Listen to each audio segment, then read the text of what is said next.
ఇక వార్తల వివరాలు చూస్తే గుంటూరు జిల్లా మంగళగిరి ఎయిమ్స్లో జరిగే మొదటి స్నాతకోత్సవంలో పాల్గొనేందుకు వచ్చిన రాష్ట్రపతి ద్రౌపది ముర్ముకు విజయవాడ అంతర్జాతీయ విమానాశ్రయంలో ఘన స్వాగతం లభించింది.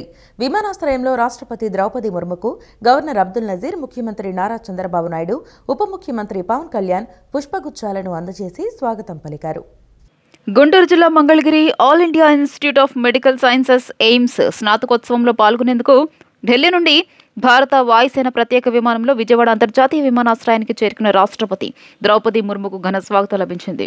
రాష్ట్ర గవర్నర్ గౌరవనీయ అబ్దుల్ నజీర్, ముఖ్యమంత్రి నారా చంద్రబాబు నాయుడు, డిప్యూటీ సీఎం కొణిదెల పవన్ కళ్యాణ్, ప్రభుత్వ ప్రధాన కార్యదర్శి Nirav Kumar Prasad, DGP CH Dwaraka Tirumalarao, commanding officer 22 Andhra battalion NCC lieutenant colonel J Mahesh, జిల్లా కలెక్టర్ డీకే బాలాజీ, కృష్ణా జిల్లా ఎస్పీ ఆర్ గంగాధర్రావు, గన్నవరం శాసనసభ్యులు యార్లగడ్డ వెంకట్రావు రాష్ట్రపతికి పుష్పగుచ్చాలు అందజేసి స్వాగతం పలికారు. సీఎం చంద్రబాబు, నారా లోకేష్ ఇచ్చిన గౌరవాన్ని తాను ఎప్పుడూ మర్చిపోనని మంత్రి పార్థసారథి అన్నారు. మాజీ మంత్రి జోగి రమేష్ ఎపిసోడ్లో మరోసారి తాను పార్టీ హైకమాండ్ కార్యకర్తలకు క్షమాపణ చెబుతున్నానని అన్నారు. గౌడ సామాజిక వర్గం వాళ్లు ప్రోగ్రాం డిజైన్ చేశారని గుర్తు చేశారు. జోగి రమేష్ను సడన్ గా చూసి తాను షాక్ గురయ్యానని తెలిపారు. మంగళగిరిలోని టీడీపీ కేంద్ర కార్యాలయంలో మంత్రి పార్థసారథి విలేకరుల సమావేశం నిర్వహించారు. సమావేశంలో ఆయన మాట్లాడుతూ తాను టీడీపీ సిద్ధాంతాలను బలంగా నమ్ముతానని అన్నారు. వైసీపీ తానులోంచి చించుకుని బయటకు వచ్చానని అన్నారు. టీడీపీ కార్యకర్తలు తనను ఆదరించారని అన్నారు. నూజివీడులో తనను టీడీపీ కార్యకర్తల భుజం మీద వేసుకుని గెలిపించారని గుర్తు చేశారు. భవిష్యత్తులో ఇలాంటి ఘటనలు జరగకుండా జాగ్రత్తలు తీసుకుంటానని అన్నారు. తనను ఎవరెవరు కలుస్తున్నారనేది కూడా తనకు తెలియజేయాలని ఇంటెలిజెన్స్ అధికారులను కోరానని మంత్రి పార్థసారథి పేర్కొన్నారు. జోగి రమేష్ కు చిల్లర చేష్టలు చేయడం వెన్నతో పెట్టిన విద్య అని విమర్శించారు. లోకేష్ గారు మీటింగ్ పెడితే టెలికాన్ఫరెన్స్ ఏ విధంగా ఇంక్లూడ్ అయిపోయి ఇటువంటి చిల్లర చేష్టలన్నీ కూడా వారికి వెన్నతో పెట్టిన విద్య.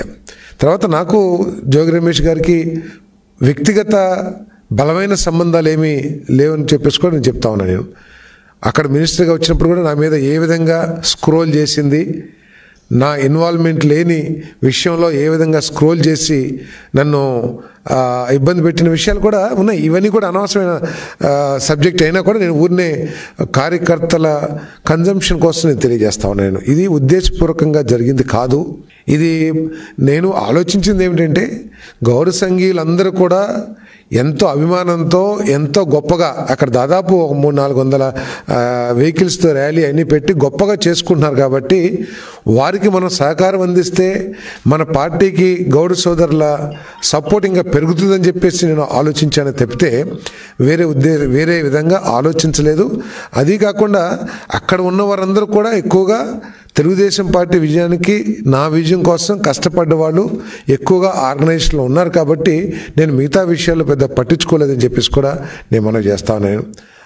రాష్ట్రంలోని జాతీయ రహదారులు, రైల్వే ప్రాజెక్టులను ప్రభుత్వం ప్రతిష్టాత్మకంగా తీసుకున్న నేపథ్యంలో పెండింగ్ సమస్యలను పరిష్కరించుకొని ఆయా ప్రాజెక్టులను త్వరితగతిన పూర్తి చేయాలని అధికారులకు మంత్రి బీసీ జనార్దన్ రెడ్డి ఆదేశించారు. 2026 డిసెంబర్ నాటికి రాష్ట్రంలో నేషనల్ హైవే పనులను పూర్తి చేయాలని మంత్రి అధికారులకు సూచించారు. ఇందుకు అనుగుణంగా జాతీయ రహదారులకు సంబంధించి భూసేకరణ ప్రక్రియ, అటవీ క్లియరెన్స్, మైనింగ్ సమస్యలను నిర్దిష్టమైన కాలపరిమితిలో పూర్తి చేయాలని ఈ సమావేశంలో మంత్రి అధికారులను ఆదేశించారు. సచివాలయంలోని ఆర్ఎండ్బి శాఖ కార్యాలయంలో మంత్రి బీసీ జనార్దన్ రెడ్డి ఆధ్వర్యంలో జాతీయ రహదారులు, రైల్వే, అటవీ, రెవెన్యూ, గనుల శాఖ ఉన్నతాధికారులతో సోమవారం టాస్క్ ఫోర్స్ కమిటీ సమీక్ష సమావేశం నిర్వహించారు. సమావేశంలో మంత్రి మాట్లాడుతూ రాష్ట్రంలో జాతీయ రహదారుల ప్రాజెక్టులు, కేంద్ర రోడ్లు, రవాణా, హైవే మంత్రిత్వ శాఖ ఆధ్వర్యంలో రైల్వే ప్రాజెక్టులకు సంబంధించి పనులు వేగవంతం చేయడానికి తీసుకోవాల్సిన చర్యలపై ఈ సమావేశంలో టాస్క్ ఫోర్స్ కమిటీ చర్చించడం జరిగింది. ఒక నిర్ణీత కాల వ్యవధిని పెట్టుకుని ఆయా ప్రాజెక్టుల పనులు సకాలంలో ప్రారంభించి పూర్తి చేసే విధంగా ప్రణాళికలు రచించుకోవాలని మంత్రి అధికారులకు ఆదేశించారు. ముఖ్యంగా ఈ సమావేశంలో నేషనల్ హైవేలు, రైల్వే ప్రాజెక్టులకు సంబంధించి భూసేకరణ, అటవీ క్లియరెన్స్, నిధులు విడుదల, అలైన్మెంట్ మార్పులు, క్షేత్రస్థాయిలో ఇబ్బందులు, ఆయా శాఖల మధ్య సమన్వయం వంటి సమస్యల పరిష్కారానికి మంత్రి ఆధ్వర్యంలోని టాస్క్ ఫోర్స్ కమిటీ పలు కీలక సూచనలు చేయడం జరిగింది. ముఖ్యమంత్రి చంద్రబాబు సూచనల మేరకు జాతీయ రహదారులకు సంబంధించి అన్ని పెండింగ్ సమస్యలను త్వరితగతిన పరిష్కరించి 2026 డిసెంబర్ నాటికి రాష్ట్రంలో నేషనల్ హైవే పనులను పూర్తి చేయాలని మంత్రి అధికారులకు సూచించారు. ఇందుకు అనుగుణంగా జాతీయ రహదారులకు సంబంధించి భూసేకరణ ప్రక్రియ, అటవీ క్లియరెన్స్, మైనింగ్ సమస్యలను నిర్దిష్టమైన కాల పరిమితితో పూర్తి చేయాలని ఈ సమావేశంలో మంత్రి అధికారులను ఆదేశించారు. 2026 డిసెంబర్ నాటికి రాష్ట్రంలోని రైల్వే ప్రాజెక్టులు పూర్తి చేయాలనే టార్గెట్ పెట్టుకుని అధికార యంత్రాంగం పనిచేయాలని మంత్రి అధికారులను ఆదేశించారు. ముఖ్యంగా రైల్వే ప్రాజెక్టులకు సంబంధించి భూసేకరణ సమస్యలను త్వరితగతిన పూర్తి చేయాలని ఆయా జిల్లాల కలెక్టర్లను మంత్రి ఆదేశించారు. కుటుంబాలకు ఆర్థిక చేయూతను, పర్యావరణ పరిరక్షణకు మేలు చేసే పీఎం సూర్యఘర్ ముఫ్త్ బిజిలీ యోజన పథకం అమలుకు బ్యాంకులే వెన్నెముక అని రుణ మంజూరు దరఖాస్తులను త్వరితగతిన పరిష్కరించాలని జిల్లా కలెక్టర్ డాక్టర్ జి లక్ష్మీషా కోరారు. ప్రతివారం పథకంపై సమీక్ష నిర్వహించనున్నామని, పథకం అమల్లో జిల్లాను నెంబర్ 1లో నిలపడంలో బ్యాంకులు కీలక పాత్ర పోషించాలన్నారు. స్వర్ణాంధ్ర @2047 విజన్లో భాగంగా ప్రతి శాఖ 15% వార్షిక వృద్ధి సాధించాలని, ఈ నేపథ్యంలో పునరుత్పాదక ఇంధన వనరులను ప్రోత్సహించాల్సిన అవసరం ఉందని కలెక్టర్ లక్ష్మీషా వివరించారు. కలెక్టరేట్లోని శ్రీ పింగళి వెంకయ్య సమావేశ మందిరంలో పీఎం సూర్యఘర్పై బ్యాంకర్లతో సమన్వయ సమావేశాన్ని కలెక్టర్ జి లక్ష్మీషా సోమవారం నిర్వహించారు. ఈ సందర్భంగా కలెక్టర్ మాట్లాడుతూ పీఎం సూర్యఘర్ ముఫ్త్ బిజిలీ యోజన పథకం ద్వారా రాయితీతో ఇంటిపై సోలార్ ప్యానెల్ను ఏర్పాటు చేసుకుని విద్యుత్ బిల్లుల భారాన్ని తగ్గించుకోవచ్చన్నారు. ఈ పథకం కరెంటు జనరేషన్తో పాటు ఫ్యూచర్ జనరేషన్ బాగుకు వీలు కల్పిస్తుందన్నారు. శిలాజ ఇంధనాలపై ఒత్తిడిని తగ్గించి పునరుత్పాదక ఇంధన వనరులను సామాజిక బాధ్యతగా ప్రతి ఒక్కరూ ప్రోత్సహించాల్సిన అవసరం ఉందన్నారు. 2 లక్షల రూపాయల విలువైన 3 KW సోలార్ ప్యానెల్ను 78,000 రూపాయల రాయితీతో ఇంటి పైకప్పుపై ఏర్పాటు చేసుకోవచ్చన్నారు. 20,000 రూపాయల లబ్ధిదారు వాటాపోను మిగిలిన మొత్తాన్ని 7% తక్కువ వడ్డీతో బ్యాంకు రుణంగా పొందొచ్చన్నారు. ఈ వ్యవస్థ ద్వారా ఏడాదికి దాదాపు 32,000 రూపాయలు ఆదాయం అవుతుందని వివరించారు. మన అవసరాలకు సరిపడా మిగిలిన సౌర విద్యుత్ను గ్రిడ్కు ఇవ్వడం ద్వారా యూనిట్కు 2.09 రూపాయల ఆదాయం పొందొచ్చని వివరించారు. సొంత ఇల్లు ఉండి కరెంటు కనెక్షన్ ఉన్నవారెవరైనా www.pmsuryaghar.gov.in ద్వారా సులభంగా రిజిస్ట్రేషన్ చేయించుకోవచ్చని, ఇప్పటికే స్వయం సహాయక సంఘాల మహిళలు, గ్రామ వార్డు సచివాలయ ఉద్యోగులు, వివిధ శాఖల ఉద్యోగులకు పథకంపై అవగాహన కల్పించడం జరిగిందని, ఈ నేపథ్యంలో పెద్ద ఎత్తున బ్యాంకు లింకేజీ దరఖాస్తులు వచ్చే అవకాశం ఉన్నందున వాటిని సరళీకృత విధానాలతో త్వరితగతిన పరిష్కరించాలని కోరారు. ప్రతివారం పథకంపై సమీక్ష నిర్వహించనున్నామని, పథకం అమల్లో జిల్లాను నెంబర్ 1లో నిలపడంలో బ్యాంకులు కీలక పాత్ర పోషించాలన్నారు. స్వర్ణాంధ్ర 2047 విజన్లో భాగంగా ప్రతి శాఖ 15% వార్షిక వృద్ధి సాధించాలని, ఈ నేపథ్యంలో పునరుత్పాదక ఇంధన వనరులను ప్రోత్సహించాల్సిన అవసరం ఉందని కలెక్టర్ లక్ష్మీషా వివరించారు. సమావేశంలో విద్యుత్ శాఖ ఎస్ఈ ఏ మురళీమోహన్, నోడల్ అధికారి M Bhaskar, LDMK Priyanka, DRDA PD K Srinivasarao, DPOP Lavanyakumari తదితరులు పాల్గొన్నారు.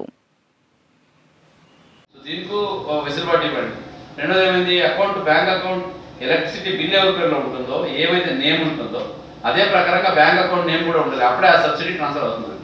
దానికి అంటే నార్మల్లీ మీరు కూడా వన్స్ వాళ్ళు లోన్ కోసం పాతదానికి లింక్ చేయరు కదా, you will open a new account. So ideal account open చేస్తున్నప్పుడు take the same name which is there as parameter. Okay, వాళ్ళు నార్మల్ అబ్రివేషన్ పెట్టుకుంటారు. ఇప్పుడు అక్కడ ఎప్పుడూ అడగలేదు కదా, మనం పాస్పోర్ట్లో ఫుల్ పేరు రాయని ఎప్పుడూ అడగలేదు. వాళ్ళ లైన్ ఏం రాసుకున్నాడో దాని మీదే ఎలక్ట్రిసిటీ బిల్ జనరేట్ అయిపోయింది. Okay, so now when you are opening the account, since all other things remain constant, ఆయన ఆధార్ ఉంటుంది, ఆయనకి ప్యాన్ ఉంటుంది ఉన్న చోట, right, is already beneficiary himself in many schemes, మహిళలు కూడా. కాబట్టి వీలైతే అకౌంట్ని అదే నేమ్లో ఓపెన్ చేయండి, లేకపోతే సబ్సిడీ అమౌంట్ పడదు. ఓకే, అగైన్ మీరు మళ్ళీ అది రెస్ట్ వాళ్ళకి ఏజెన్సీకి రిలీజ్ చేయడం డిలే అవుతుంది. మీరు వెళ్ళి ఏపీజీ వాళ్ళకి చెప్పాను, ఈ మన పవర్ కార్పొరేషన్ వాళ్ళకి కూడా, వీలైతే ఆ పేరుని వాళ్ళ పేరు ఏదైతే ఆధార్లో ఉంటుందో అలా మార్చేయండి అని చెప్పాను. సో అది కూడా ఓకే కదండి, చేయొచ్చు కదా, అది ఒప్పుకున్నారు.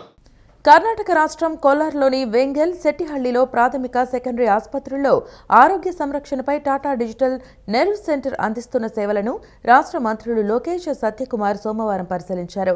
కోలార్లో సమగ్ర ఆరోగ్య సంరక్షణ పురోగతికి చేస్తున్న కార్యక్రమాలు, ప్రభుత్వ ఆరోగ్య కార్యక్రమాల్లో వాటి ప్రభావంపై మంత్రులకు టాటా ఉన్నతాధికారులు వివరించారు. కర్ణాటక రాష్ట్రం కోలార్లోని వెంగల్, శెట్టిహాల్లోని ప్రాథమిక, సెకండరీ ఆసుపత్రుల్లో ఆరోగ్య సంరక్షణపై టాటా డిజిటల్ నర్వ్ సెంటర్ అందిస్తున్న సేవలను రాష్ట్ర మంత్రులు లోకేష్, సత్యకుమార్ సోమవారం పరిశీలించారు. కోలార్లో సమగ్ర ఆరోగ్య సంరక్షణ పురోగతికి చేస్తున్న కార్యక్రమాలు, ప్రభుత్వ ఆరోగ్య కార్యక్రమాల్లో వాటి ప్రభావంపై మంత్రులకు టాటా ఉన్నతాధికారులు వివరించారు. పిల్లల ఆరోగ్యం, జీవనశైలి వ్యాధులు, మానసిక ఆరోగ్యం సమన్వయంలో డిఐఎన్సీ చర్యలను పోస్టల్ ద్వారా చెప్పారు. అలాగే డిఐఎన్సీ రోగుల ట్రాకింగ్, ప్రజారోగ్య సేవల సామర్థ్యాన్ని ఎలా మెరుగుపరుస్తుందో కూడా తెలియజేశారు. ప్రజారోగ్య వ్యవస్థలు మెరుగుపరిచేందుకు ఈ వినూత్న ఆరోగ్య నమూనాలు అవలంబించాల్సిన ఆవశ్యకతను ఈ సందర్భంగా మంత్రి లోకేష్ చెప్పారు. శెట్టి హాల్లోని హెల్త్ అండ్ వెల్నెస్ సెంటర్ను ఆరోగ్య ఉప కేంద్రాలు, ప్రాథమిక ఆరోగ్య కేంద్రాల మధ్య సమన్వయాన్ని కూడా మంత్రులు పరిశీలించారు. గత ప్రభుత్వం 5 ఏళ్ల పాలనలో కాలనీలు అన్ని నీట మునిగేలా చేసిందని ఎమ్మెల్యే గద్దె రామ్మోహన్ అన్నారు. వైసీపీ ప్రభుత్వం మౌలిక సదుపాయాలు కల్పించడంలో ఘోరంగా విఫలమైందన్నారు. తూర్పు నియోజకవర్గంలోని కాలనీలు అన్నింటిలో పూర్వ వైభవం తీసుకురావాలన్నదే ధ్యేయమని చెప్పారు. స్వర్ణాంధ్రప్రదేశ్ చేయడమే నారా చంద్రబాబు నాయుడు ప్రజల సంకల్పమని, త్వరలోనే అటువంటి రాష్ట్రాన్ని చూస్తామన్నారు. విజయవాడ తూర్పు నియోజకవర్గం అంబేద్కర్ కాలనీలో ఎమ్మెల్యే గద్దె రామ్మోహన్ పర్యటించారు. కాలనీ పార్క్లో స్థానిక ప్రజలతో సమావేశమై స్థానికంగా ఉన్న సమస్యలను అడిగి తెలుసుకున్నారు. సమస్యలకు సంబంధించిన వినతి పత్రాన్ని అందజేశారు. ఈ సందర్భంగా ఎమ్మెల్యే గద్దె రామ్మోహన్ మాట్లాడుతూ, ప్రధానంగా డ్రైనేజీలో పూడికలు తీయకపోవడం వల్ల అండర్ గ్రౌండ్ డ్రైనేజీలు క్లీన్ చేయించలేదని, దీనివల్ల చిన్నపాటి వర్షానికే కాలనీలన్నీ మునిగిపోయి ఇళ్లలోకి రాని పరిస్థితి నెలకొందన్నారు. పూర్వం నగరంలోని కాలనీలంటే సిమెంట్ రోడ్లు, పచ్చదనం, పరిశుభ్రతతో ఆహ్లాదకరంగా అందరి మన్ననలు పొందేలా ఉండేవన్నారు. ఇలాంటి కాలనీలకు నిధులు సమకూర్చుకుని విజయవాడ, అమరావతి, గుంటూరు కలిపి ఒక మహానగరంగా తీర్చిదిద్దడానికి ముఖ్యమంత్రి నారా చంద్రబాబు నాయుడు ప్రణాళికలు చేస్తున్నారని అన్నారు. అది హైదరాబాద్, సికింద్రాబాద్కు ధీటుగా ఉండాలి అనేది ఆయన సంకల్పమన్నారు. అందుకే తిరుపతి, కర్నూలు, రాజమహేంద్రవరం, విశాఖపట్నం, విజయవాడ, గుంటూరు నగరాలని కూడా అభివృద్ధి చెంది రాష్ట్రాన్ని ముందుకు తీసుకెళ్లడానికి సీఎం అందరి సహకారం కోరుతున్నారని చెప్పారు. సీఎంకు అందరి సహకారం ఉందని, స్వర్ణాంధ్రప్రదేశ్ చేయడమే నారా చంద్రబాబు నాయుడు ప్రజల సంకల్పమని, త్వరలోనే అటువంటి రాష్ట్రాన్ని చూస్తామన్నారు. కార్పొరేటర్ జాస్తి సాంబశివరావు మాట్లాడుతూ, అంబేద్కర్ కాలనీలో అనేక సమస్యలు తిష్టవేశాయన్నారు. గత 5 ఏళ్ల కాలంలో అభివృద్ధికి నోచుకోలేదన్నారు. వైసీపీ అధికారంలో ఉండడం వల్ల తెలుగుదేశం కార్పొరేటర్లు సమస్యలను కౌన్సిల్లో పెట్టినా పట్టించుకోలేదన్నారు. కూటమి ప్రభుత్వం వచ్చిన తర్వాత కాలనీలకు మోక్షం లభించిందని, అభివృద్ధి పనులు జరుగుతున్నాయన్నారు. విజయవాడ, అమరావతి, గుంటూరు కలిపి ఒక మహానగరంగా తీర్చిదిద్దడానికి నారా చంద్రబాబు నాయుడు గారు ప్లాన్ చేస్తున్నారు. అది హైదరాబాద్, సికింద్రాబాద్ ధీటుగా ఉండాలి ఈ నగరం అనేది ఆయన సంకల్పం. అందుకే 2047 అని చెప్పినా కూడా ఇది ఈ నగరాలన్నీ కూడా తిరుపతి కానివ్వండి, కర్నూలు కానివ్వండి, లేకపోతే రాజమండ్రి కానివ్వండి, విశాఖపట్నం కానివ్వండి, ఈ విజయవాడ కానివ్వండి, గుంటూరు, ఈ నగరాలన్నీ కూడా అభివృద్ధి చెంది మన రాష్ట్రం ఇప్పుడు 5వ రాష్ట్రం ఉన్న ఈ రాష్ట్రాన్ని ఇంకా ముందుకు తీసుకురావాలని చేసి ఆయన ప్రయత్నానికి ప్రజలందరూ సహకారం కూడా కోరుతా ఉన్నారు. ప్రజలందరూ కూడా ఆయనకి సహకరించడానికి సిద్ధంగా ఉన్నారు. ఏది ఏమైనా కూడా మనకి స్వర్ణ ఆంధ్రప్రదేశ్ చేయటమే ఈ రాష్ట్రాన్ని నారా చంద్రబాబు నాయుడు గారు ప్రజల సంకల్పం కూడా ఇది. అలాంటి రాష్ట్రాన్ని త్వరలోనే మనం చూస్తామని కూడా తెలియదు. విజయవాడ తూర్పు నియోజకవర్గంలో ఉన్నటువంటి అన్ని కాలనీలు కానివ్వండి, స్లమ్ ఏరియాస్ కానీ కూడా అభివృద్ధి పదంలో పయనింపజేస్తామని కూడా మీకు తెలియజేస్తూ ఉన్నాం. మీ అందరికీ తెలుసు, విజయవాడ నగరం భవిష్యత్తులో గ్రేటర్ విజయవాడగా కూడా రూపొందించుకోబోతోంది. ఆ రూపొందించుకునే విధానంలో భాగంగా ఈ చుట్టుపక్కల ఉండేటువంటి డ్రైన్స్ని కానివ్వండి, పూర్వం పంట కాలువలుగా ఉన్నటువంటి పంట కాలువలను కానీ డ్రైన్స్గా కూడా మరలించుకొని లింక్ రోడ్లు, అవసరమైన వంతులు నిర్మించుకొని గ్రేటర్ విజయవాడ దిశగా కూడా మరి మా నాయకుల ఆధ్వర్యంలో కూడా ముందడుగు వేస్తామని చెబుతాం. తెలుగు సాంస్కృతిక ఉద్యమాన్ని ముందుకు తీసుకువెళ్లడంలో బసవపున్నయ్య విశేష కృషి చేసినట్లు సిపిఎం పోలిట్ బ్యూరో సభ్యుడు బివి రాఘవులు అన్నారు. సాంస్కృతిక ఉద్యమం సమాజ మార్పునకు తోడ్పడుతుందని అన్నారు. ప్రస్తుతం దేశంలో సాంస్కృతిక సంఘర్షణ జరగాల్సిన అవసరం ఉందని అభిప్రాయపడ్డారు. సనాతన ధర్మం అంటే కుల వ్యవస్థ సమర్థించడమేనని, సనాతన ధర్మం గురించి చెప్పేవారు కుల వ్యవస్థను సమర్థిస్తున్నారా లేదా చెప్పాల్సిన అవసరం ఉందన్నారు.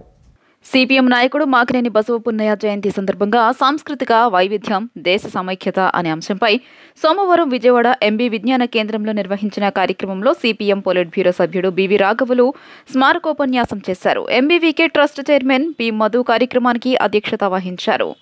బసవ పున్నయ్య చిత్రపటానికి రాఘవులు, మధు, పిన్నమనేని, మురళీకృష్ణ తదితరులు పూలమాలలు వేసి నివాళులు అర్పించారు. ఈ సందర్భంగా రాఘవులు మాట్లాడుతూ సాంస్కృతిక ఉద్యమం సమాజ మార్పునకు తోడ్పడుతుందని అన్నారు. ప్రస్తుతం దేశంలో సాంస్కృతిక సంఘర్షణ జరగాల్సిన అవసరం ఉందని అభిప్రాయపడ్డారు. ఫ్రెంచ్ సోషలిస్ట్ ఉద్యమాల్లో గొప్ప నాటకకర్తలు, సాహిత్యకారులు, రచయితలు ఉద్భవించినట్లు చెప్పారు. దేశ సమైక్యత, సమాజం ముందుకెళ్లడానికి ప్రాతిపదిక లౌకికవాదమేనని అన్నారు. మతాలను సంతృప్తిపరచడం రాజ్యం పని కాదని, రాజ్యం మతాల్లో జోక్యం చేసుకోకూడదని పేర్కొన్నారు. సనాతన ధర్మం అంటే కుల వ్యవస్థను సమర్థించడమేనని, సనాతన ధర్మం గురించి చెప్పేవారు కుల వ్యవస్థను సమర్థిస్తున్నారా లేదా చెప్పాల్సిన అవసరం ఉందన్నారు. ప్రస్తుత రాజకీయాలు చూస్తే తాము ప్రజలను, ధర్మాన్ని కాపాడడానికి పుట్టిన గొప్ప నాయకులుగా చెప్పుకుంటున్నారని, వారు సమాజంలో అభ్యుదయ భావాలను కప్పిపెట్టి లౌకిక భావజాలానికి తూట్లు పొడిచే విధంగా పనిచేస్తున్నారని అన్నారు. బసవ పున్నయ్య లక్ష్యాలను ముందుకు తీసుకెళ్లడం అంటే ప్రజాస్వామిక భావజాలాన్ని కాపాడమని రాఘవులు స్పష్టం చేశారు. భారతీయ సమాజం సమైక్యంగా ఉండడానికి ఓ ప్రాతిపదిక లౌకికవాదం అని చెప్పేసి చెప్పాడు. లౌకికవాదం అంటే ఏమిటి అని చెప్పేసి అది కూడా చాలా వివాదాస్పదమైంది. దానికి కూడా నిర్వచనాలు, రకరకాల నిర్వచనాలు ఉంటాయి. కానీ భారతదేశంలో సరైన నిర్వచనం చెప్పి ఈ దేశం సమైక్యంగా ఉండాలంటే లౌకికవాదాన్ని ఎలా చూడాలని చెప్పింది కూడా బసవ పున్నయ్య గారు. అటువంటి సైద్ధాంతికవేత్త కూడా ఆయన. మనందరికీ తెలుసు 1985లో షాబాను బేగం కేసు వచ్చింది. ఆమెకు భరణం ఇవ్వాలని చెప్పేసి కోర్టు తీర్పిచ్చింది. ఆ కోర్టు తీర్పుని వమ్ము చేస్తూ ఆ రోజున ప్రధానిగా ఉన్న రాజీవ్ గాంధీ కొత్త చట్టాన్ని, ముస్లిం మహిళల రక్షణ చట్టం అని తీసుకొచ్చి ముస్లిం మహిళలకు భరణం ఇవ్వక్కర్లేదు, 90 రోజులు ఇస్తే చాలు అని చెప్పేసి ఒక చట్టం తీసుకొచ్చారు. ఆ రకంగా ఇస్లాం మతంలో ఉండే మతోన్మాదుల యొక్క ఒత్తిడికి తలొగ్గి ఆ రకంగా మహిళలకు, ముస్లిం మహిళలకు రావాల్సిన హక్కుని ఆ రకంగా హరించి ఆ రకంగా మతోన్మాదుల్ని సంతృప్తిపరిచేదానికి రాజీవ్ గాంధీ ప్రయత్నం చేశారు. నూజివీడులో దివంగత నేత గౌతు లచ్చన్న విగ్రహావిష్కరణ కార్యక్రమంలో వైసీపీకి చెందిన మాజీ మంత్రి జోగి రమేష్తో టీడీపీ నేతలు వేదిక పంచుకోవడాన్ని టీడీపీ నేత బుద్ధ వెంకన్న తీవ్రంగా తప్పుబట్టారు. ఎలా జరిగినా అక్కడ ఉన్న మీరు బాధ్యత వహించాల్సి ఉందన్నారు. జోగి రమేష్ను చూశాక అయినా వేదిక నుంచో, ర్యాలీ నుంచో దూరంగా వచ్చేసి ఉండాల్సిందన్నారు. జోగి రమేష్ లాంటి వ్యక్తులతో టీడీపీ నేతలు అంటకాగితే తామెలా పోరాటం చేయాలని ప్రశ్నించారు. అసలు పార్టీలో ఉండాలా వద్దా అనే ఆలోచన వస్తోందంటూ బుద్ధ సంచలన వ్యాఖ్యలు చేశారు. వన్టౌన్లోని తన నివాసంలో టీడీపీ నేత బుద్ధ వెంకన్న విలేకరుల సమావేశం నిర్వహించారు. సమావేశంలో ఆయన మాట్లాడుతూ నాడు చంద్రబాబు ఇంటిపై దాడికి వెళ్లిన జోగి రమేష్ తాము అడ్డుకున్న సమయంలో జరిగిన వివాదం వంటి అంశాలతో ఫోటోలను బుద్ధ ప్రదర్శించారు. ఆపై ఆయన మీడియాతో మాట్లాడుతూ నూజివీడులో జోగి రమేష్ పాల్గొన్న ఘటన అందరికీ బాధ కలిగించిందన్నారు. చంద్రబాబు ఇంటిపైకి వెళ్లిన వ్యక్తి జోగి రమేష్ అని నీచంగా దూషణలు చేసి చంద్రబాబుకు బాధ కలిగించిన వ్యక్తి జోగి రమేష్ అంటూ మండిపడ్డారు. అటువంటి నాయకుడితో టీడీపీ మంత్రి, నేతలు కలిసి ర్యాలీ చేయడం బాధ కలిగించిందన్నారు. జోగి రమేష్తో వేదిక పంచుకున్న ఘటనతో చంద్రబాబు గుండెల మీద తన్నిన విధంగా ఉందన్నారు. మా నాయకులను నేను ఏమీ అనలేను, కానీ అలా జరగకుండా చూసుకోవాల్సిందన్నారు. జోగి రమేష్ను మేము అడ్డుకుని ఉండకపోతే ఆ రోజు చంద్రబాబు ఇంటి గేటును తాకేవాడన్నారు. చంద్రబాబుపై అభిమానంతో తాము పోరాటాలు చేశామన్నారు. నిన్న జోగి రమేష్ ఉదంతం చూసి ఆశ్చర్యపోయానని తెలియజేశారు. చంద్రబాబు, లోకేష్లు తనకు పదవులు ఇవ్వకపోయినా ఆ కుటుంబం పట్ల విధేయునిగానే ఉంటానన్నారు. నాకు వాళ్ళు ఆరాధ్య దైవం. పార్టీ, ప్రజల కోసం పనిచేస్తూనే ఉంటానన్నారు. నిన్న జరిగిన ఘటన కారణంగా క్యాడర్ మొత్తం చాలా బాధపడిందన్నారు. పార్థసారథి, కొనకళ్ళ నారాయణ, శిరీషల ముగ్గురు సౌమ్యులేనని కేవలం క్షమాపణ చెబితే సరిపోదు, క్యాడర్కు సమాధానం చెప్పాలి అని కోరారు. జోగి రమేష్తో కలిసి వేదిక పంచుకున్న నేతలు, కార్యకర్తలను శాంతింపచేయాలన్నారు. నారా లోకేష్ను కలిసి కూడా జరిగిన విషయం వివరించాలని, జోగి రమేష్ వంటి వ్యక్తులను టీడీపీలో అస్సలు చేర్చుకోకూడదు అని బుద్ధ వెంకన్న స్పష్టం చేశారు. నూజివీడు నియోజకవర్గంలో గౌతు లచ్చన్న గారి విగ్రహావిష్కరణకి జోగి రమేష్ దానికి హాజరవడం, అలాగే జోగి రమేష్ హాజరైన మా పార్టీ చెందినటువంటి నాయకులు, ఈరోజు పెద్ద పెద్ద పొజిషన్లో ఉన్నటువంటి నాయకులు ఆ ఊరేగింపులో జీపు మీద వెళ్ళడం, అలాగే వేదికను పంచుకోవడం అనేది యావత్ రాష్ట్రమే కాదు, ఏదైతే ప్రపంచ దేశాల్లో చంద్రబాబు నాయుడు గారిని అరెస్ట్ చేసినప్పుడు ధర్నాలు, రాస్తారోకోలు చేశారో వాళ్ళందరికి కూడా మనస్తాపం కలిగించండి.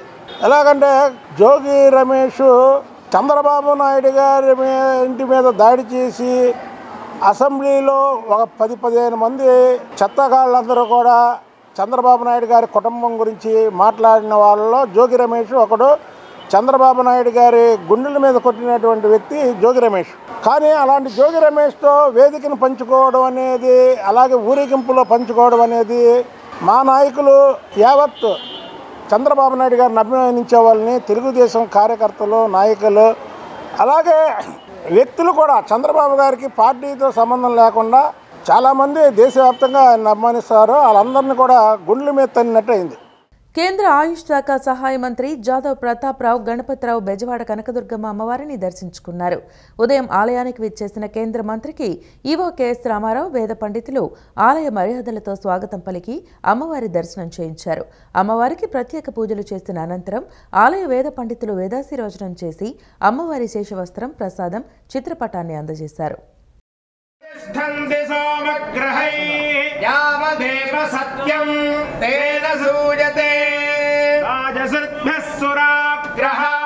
భవానీ దీక్షల విరమణ ఏర్పాట్లు నిర్ణీత సమయానికి పూర్తి కావాలని నగర పోలీస్ కమిషనర్ రాజశేఖర్ బాబు అధికారులకు సూచించారు.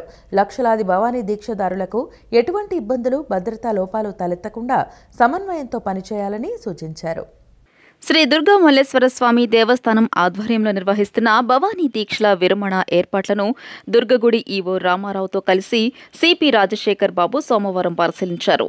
ఈ సందర్భంగా ఆయన మాట్లాడుతూ లక్షలాది భవానీ దీక్షాధికారులకు ఎటువంటి ఇబ్బందులు, భద్రతా లోపాలు తలెత్తకుండా సమన్వయంతో పనిచేయాలని సూచించారు. ఇరుముడి సమర్పణ, హోమగుండాలు తదితర ఏర్పాట్లను చేయాలన్నారు. హోలింగ్ ఏరియా, కేశఖండనశాల, ఘాట్లు, గిరి ప్రదక్షిణ మార్గంలో తాగునీటి వసతి, తాత్కాలిక మరుగుదొడ్లు ఏర్పాటు చేయాలని కోరారు. క్షేత్రస్థాయిలో తీసుకున్న చర్యలను ఈఏలు కోటేశ్వరరావు, వైకుంఠరావు వారికి వివరించారు. ఏడీసీపీ రామకృష్ణ, ఏసీపీలు దుర్గారావు, బంగారాజు, వన్డెన్సీఐ గురుప్రకాష్, దేవస్థానం అధికారులు పాల్గొన్నారు. పెన్షన్దారుల ఆనందమే తమ లక్ష్యమని, ప్రతి పెన్షన్దారుడు కూడా చిరునవ్వుతో వెళ్లాలనే ఆశయం తమదని మౌలిక సదుపాయాల కల్పన Vijayawada railway divisional manager P Edwin అన్నారు. ఏ పని దినమైనా సరే ఫిర్యాదులను స్వీకరిస్తామన్నారు. పెన్షనర్లకు సంబంధించి ప్రతి అంశాన్ని తక్షణమే పరిష్కరించడం కోసం వ్యవస్థలను ఏర్పాటు చేయాలని సూచించారు. నగరంలోని రైల్వే డివిజన్ ఆడిటోరియంలో సోమవారం పెన్షన్ అదాలత్ నిర్వహించారు. ఈ కార్యక్రమంలో ముఖ్య అతిథిగా పాల్గొన్న ఆయన మాట్లాడుతూ తదుపరి పెన్షన్ అదాలత్ తేదీ కోసం ఎదురు చూడకుండా పెన్షన్దారుల ఫిర్యాదులను, ఇతర అంశాలను పరిష్కరించడం, వారికి లబ్ధి చేకూర్చడం జరుగుతుందని తెలియజేశారు. ఏ పనిదినమైనా సరే ఫిర్యాదులను స్వీకరిస్తామన్నారు. పెన్షనర్లకు సంబంధించి ప్రతి అంశాన్ని తక్షణమే పరిష్కరించడం కోసం వ్యవస్థలను ఏర్పాటు చేయాలని సూచించారు. సీనియర్ డివిజనల్ పర్సనల్ అధికారి కట్ట ఆనంద్ అదాలత్ ప్రాముఖ్యతను వివరించారు. ఈ సందర్భంగా మొత్తం 92 కేసులు నమోదయ్యాయి. 3 దరఖాస్తులకు సంబంధించి అక్కడికక్కడే క్లియర్ చేశారు. పర్సనల్ అకౌంట్స్ ఆఫీసర్లు కార్యక్రమాన్ని విజయవంతం చేసినట్టు తెలియజేశారు. Senior divisional finance officer Y Sandeep తదితరులు పాల్గొన్నారు. క్రిస్మస్ పండుగను పురస్కరించుకుని విజయవాడ బీసెంట్ రోడ్లోని సౌత్ ఇండియా షాపింగ్ మాల్ ప్రత్యేక ఆఫర్లను వినియోగదారులకు అందిస్తోంది. సరికొత్త స్టాక్, వినూత్నమైన డిజైన్లు, విస్తృత శ్రేణి కలెక్షన్స్తో వినియోగదారులకు ఆహ్వానం పలుకుతోంది. ప్రతి ₹1000 కొనుగోలుపై ప్రత్యేక బహుమతులను కూడా అందిస్తున్నారు. విజయవాడ బీసెంట్ రోడ్లోని సౌత్ ఇండియా షాపింగ్ మాల్లో క్రిస్మస్ పండుగ సందర్భంగా ప్రత్యేక ఆఫర్లను ప్రకటించారు. దీనితో సౌత్ ఇండియా షాపింగ్ మాల్ వినియోగదారులతో కళకళ్లాడుతోంది. వినియోగదారులు కుటుంబ సమేతంగా విచ్చేసి వస్త్రాలను కొనుగోలు చేస్తున్నారు. ప్రతి సంవత్సరంలా ఈ ఏడాది కూడా క్రిస్మస్ ను పురస్కరించుకుని ప్రత్యేక ఆఫర్లను అందిస్తున్నట్లు చెప్పారు. ఆఫర్లకు కొదివే లేదన్నారు. ప్రతి ₹1000 కొనుగోలుపై ప్రత్యేక బహుమతులు ఇవ్వడం జరుగుతుందన్నారు. స్పాట్ గిఫ్ట్లు ఇస్తున్నామని చెప్పారు. ప్రతి ఫ్లోర్లో ప్రత్యేకమైన ఆఫర్లు ఉన్నాయని చెప్పారు. Saris, men's wear, kids wear, ladies kurtis, tops, lehengas వినూత్నమైన డిజైన్లతో ఆఫర్లతో అందిస్తున్నామని తెలియజేశారు. సారీస్లో ఈసారి పుష్పవల్లి, అంబుజవాహిని పట్టుచీరలను ప్రవేశపెట్టామని తెలిపారు. ప్రతి ఒక్కరూ బజాజ్ ఫైనాన్స్ ద్వారా, HDFC కార్డు ద్వారా ఈఎంఐ మీద కూడా కొనుగోలు చేయవచ్చని తెలియజేశారు. సరికొత్త డిజైన్స్, లేటెస్ట్ కలెక్షన్స్ వచ్చాయి. ఆఫర్స్ అనేది వెలువలా ఇస్తున్నాము. ప్రతి ఒక్కరు కూడా ఈ ఆఫర్స్ని సద్వినియోగం చేసుకోండి. ఈ సంవత్సరం మీరు పర్చేజ్ చేయడం వల్ల మీకు వచ్చే అడిషనల్ బెనిఫిట్ ఇంకా ప్రతి ₹1000 కొనుగోలుపై మనం గిఫ్ట్లు కూడా ఇవ్వడం జరుగుతుంది. అది కూడా మీరు సద్వినియోగం చేసుకోండి. మన షోరూంలో బజాజ్ ఫైనాన్స్ ద్వారా కూడా పర్చేజ్ చేసుకోవచ్చు. అవకాశాన్ని కూడా మీరు సద్వినియోగం చేసుకోవచ్చు. అలానే HDFC కార్డు మీద ఈఎంఐలో కూడా పర్చేజ్ చేసుకోవచ్చు. అవకాశాన్ని కూడా మీరు సద్వినియోగం చేసుకోవచ్చు.